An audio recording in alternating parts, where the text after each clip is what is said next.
Au cœur du tourbillon de la préélection présidentielle, l'Union européenne vient de jeter un pavé dans la mare à travers un communiqué relatif à ce scrutin. Alors que ces diplomates au Cameroun ont brillé par leur absence à la cérémonie de proclamation des résultats de l'élection présidentielle par le Conseil constitutionnel, cette organisation dit prendre note de ces résultats, ce qui dans les faits signifie en avoir pris connaissance. En d'autres termes, l'Union européenne n'a pas pris acte du score de ce scrutin, ce qui équivaudrait à ce qu'elle constate formellement ces résultats afin de pouvoir s'en servir ultérieurement dans un cadre juridique ou administratif.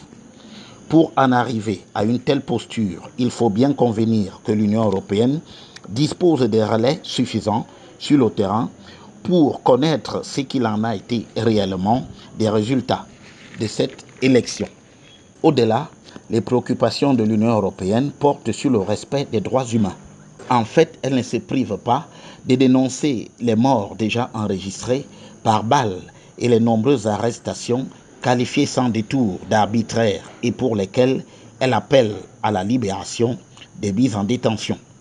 Loin de s'arrêter aux seules critiques, l'Union européenne suggère aussi l'option du dialogue.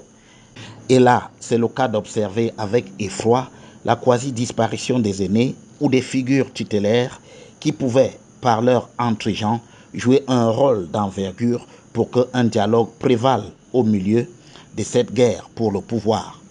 Jadis, dans les années 90, des figures comme le cardinal Christian Toumi, Kadji de Foto, Chief Ndele et d'autres encore jouèrent un rôle majeur auprès du Premier ministre Sadou Ayatou pour apaiser la situation afin d'aboutir à la tripartite de 1991.